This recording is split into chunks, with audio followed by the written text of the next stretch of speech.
एक एक तरफ तो खैर वो हम सब आजकल एक ही बात कर रहे हैं, और वो है जाहिर है कि फलस्तीन और या हमास और इसराइल समझ लीजिए कि उसकी बात हो रही है। अब तो खैर इतनी मैं किसी से आज ही कह रही थी, इतनी वीडियोस आ चुकी हैं या इतने टीवी शोज हो चुके हैं कि अब कोई बात शायद ही रह गई हो जो हमने डिस्कस ना की हो। लेकिन एक चीज जो डिस्कस नहीं हो रही वो है कि इसका हल क्या है।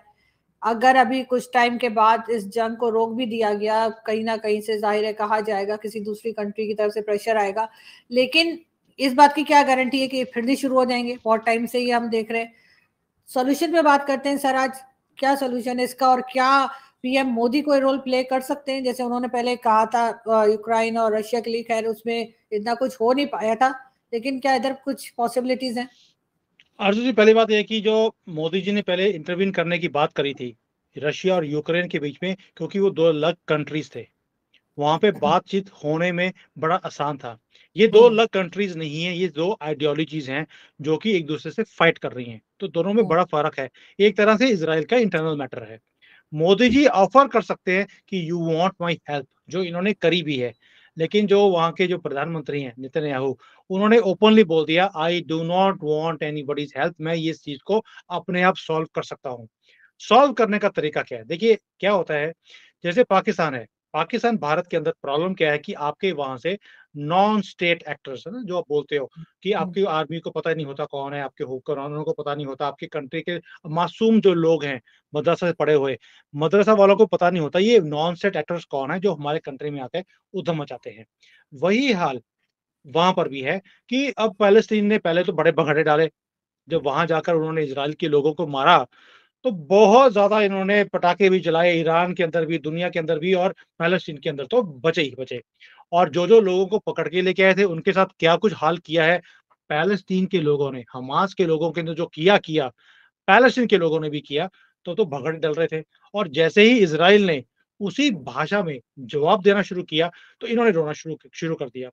हल ऐसे नहीं निकलता है कि आप जो मर्जी करें, लेकिन जब आपके साथ वही हाल होता है, पिछवाड़े में बॉम्ब फेंक डाले जाते हैं, तो आपकी चू-चू निकलती है। अब इज़राइल नहीं छोड़ेगा। देखिए, एक हद होती है हर चीज़ की।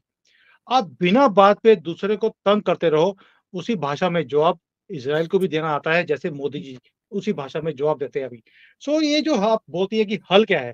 हल ये है कि भई पैलेस्टीन वाले माँगते हैं कि नॉट पैलेस्टीन, हमास वाले लोग, जो वहाँ के मुसलमान, वो कहते हैं हमें अपनी अलग कंट्री चाहिए। मुसलमान को तो हर जगह में अपनी अलग कंट्री चाहिए। वो भी जहाँ पे आपको अलग कंट्री दी हुई थी, वहाँ पे आपने कौन से कोई च चाँद घर क्रिएट कर दिया? वहाँ पे आपने क्यों कौन से चंद हम पंजाबी बोलते हैं, कौन सा चंद गुल खिलाया आपने? हम्म। वहाँ पे तो आप एक-दूसरे के गले काट रहे हो। अब आपको दोबारा से एक और कंट्री चाहिए, पैलेस्टीन, वो मिल जाएगा। क्या ये हाल है उसका? उसके बाद उनको इज़राइल भी चाहिए, क्योंकि यहूदी बैठे हैं, यहूदियों को इन्होंने खत्म करना है, क्योंकि वो कहते हैं हमारे कुरान में लिखा है कि इन सबको जब तक खत्म नहीं होगा तब तक कुरान का झंडा नहीं गड़ेगा पूरी दुनिया में। तो जब जो खत्म हो जाएँगे फिर आप क्रिश्चियंस के पीछे लग जाओगे। फिर जौन-जौन सी क्रिश्चियन कंट्रीज़ हैं, उसमें क्रिश्चियंस को मारना है। हिंदू तो आपके टारगेट में शुरू से रहे हैं, क्योंकि एक हिंदू ही है जिसने गले कटवाए लेकिन अपनी कंट्री को नहीं छोड़ा। तो ये जो पागलपन है, आप कहती है सॉल्यूशन क्या है? सॉल्यूशन एक ही है कि जहाँ से ये पागलपन शुरू होता है उसको पहले खत्म करना पड़ेगा। वो है मदरसा, मैड रस। मदरसा का मतलब है पागलपन का रस जहाँ लेकिन पिलाया जाता है। बस, सर और कोई सॉल्यूशन नहीं फलस्तीन हो या सकता। हमास हमास को भी आप ये समझ रहे हैं कि ये भी कोई मदरसे से निकल कर आए? आरज़ू जी, कोई इंसान अच्छे स्कूल से पढ़कर ऐसी हरकतें नहीं कर सकता कि वहाँ हम्म। जाकर आप बच्चों के गले काट दें और उनके सिर को दिखाएँ एज़ अ ट्रॉफी कि ये मेरी ट्रॉफी है। ये इंसान का काम नहीं है, ये जानवर का काम है। और ये जानवर कहाँ से पैदा होते हैं ये आपको भी मालूम है। आपका देश भरा हुआ है, आपके प्रधानमंत्री एक्स इमरान खान की खुद की स्टेटमेंट है कि हमारे देश में 30 से 40 हज़ार दहशतगर्द यहाँ रहते हैं। 30-40 हज़ार दहशतगर्द कहाँ से पैदा हुए? क्या आपको लगता है ये प्राइवेट स्कूल में, आप भी प्राइवेट स्कूल में पढ़ी हुई हैं, क्या हम्म। वहाँ पर ये चीज़ें सिखाई जाती हैं? या मदरसा में सिखाई जाती हैं? यहाँ पर किताब में 450 बार लिखा गया है कि जिहाद कैसे करना है। जब आप वो चीज़ें पढ़ोगे दिन-रात, बचपन से लेके बड़े होने तक, तो वो पागलपन आपके अंदर जाएगा ही जाएगा। उसके बाद ही आप ये ऐसे हैवानियत वाला काम आप कर सकते हैं कि वहाँ जाकर आपने औरतों के साथ जो गारत की है, जो वहाँ पे एब्डक्शन करी है, उसके बाद आप बोलती हैं कि ये हमारी प्रॉपर्टी है।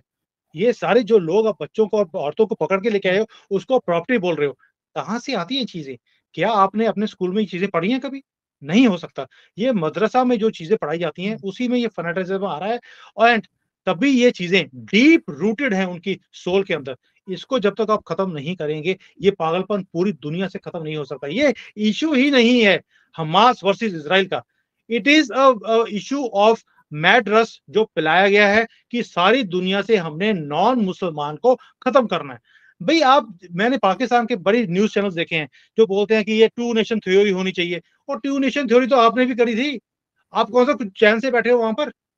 पाकिस्तान वाले भी कौन सा चैन से बैठे हैं? टू नेशन थ्योरी के बाद भी आपको चैन नहीं है। अभी भी आपको भारत के अंदर इस्लाम जो है वो झंडा गाड़ना उसका। क्यों? आपने जो वहाँ पे किया था, वहाँ पे कौन-सा कुछ क्या कर लिया आपने? आटे की लाइन में लगे हैं पूरी कंट्री की कंट्री।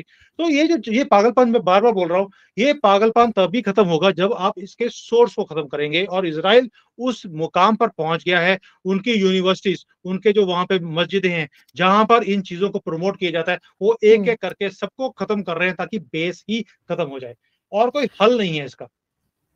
सर बाकी जितनी दुनिया है, बाकी जितनी कंट्रीज हैं, उन पे आप क्या समझते हैं कि इस वॉर का या इस जो कॉन्फ्लिक्ट चल रहा है, जो झगड़ा चल रहा है, उसके क्या इफेक्ट्स आ सकते हैं या क्या देखिए साइड आज इफेक्ट्स आ सकते हैं? क्योंकि पहले ही हम लोग भुगत रहे हैं रशिया और यूक्रेन को। हुँ। देखिए Arzoo ji as far as economic is concerned, economic इसके ऊपर कोई इफ़ेक्ट आने वाला नहीं है। ना तो इज़राइल कोई तेल निकालता है, ना कोई वो ये हमास वाले, क्योंकि पैलेस्टाइन नाम की कोई कंट्री है नहीं, हमास है। तो हमास वाले जो लोग हैं, वो भी कुछ पैदा करते नहीं हैं सिवाय उग्रवादियों के। तो फ़र्क नहीं पड़ता on a economic point of view, but इसका फ़र्क पड़ेगा मुस्लिम वर्ल्ड को। अब देखिए आज मैं जिस कम्युनिटी में यहाँ रहता हूँ, वहाँ पर वो एक मुसलमान आदमी, लगता था मुझे पाकिस्तानी या कोई मिडल ईस्ट का आदमी था, ही केम कि उसको घर चाहिए था यहाँ पर किराए के ऊपर, कम्युनिटी ने नहीं दिया उसको।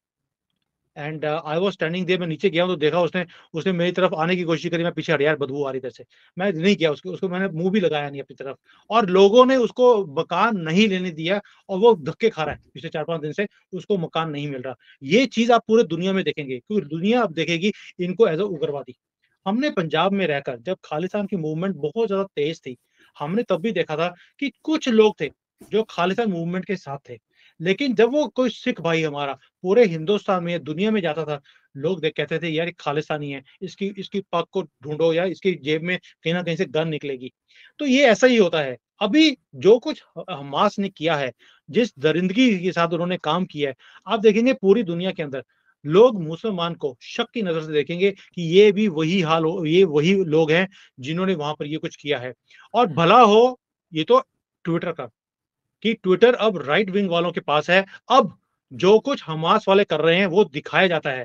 पहले क्या था कि लेफ्ट विंग के पास था, जितनी भी ऐसी वीडियोज़ होती थी जो अगेंस्ट हमास या पैलेस्टीन वालों के पास जाती थी, उसको डिलीट कर देते थे वो और जो इज़राइल ने जो कुछ किया, उसे प्रमोट किया जाता था कि इज़राइल कितना घटिया कंट्री है। अभी दुनिया ने देखा है हमास की पिक्चर्स को, क्योंकि ट्विटर ने उसको डिलीट नहीं किया और इसलिए जो मेनस्ट्रीम मीडियाज़ है वर्ल्ड के, वो इज़राइल के खिलाफ नहीं बोल पा रहे बिकॉज़ एविडेंस है आपके सामने, जो ट्विटर ने भी रोका मगर नहीं है।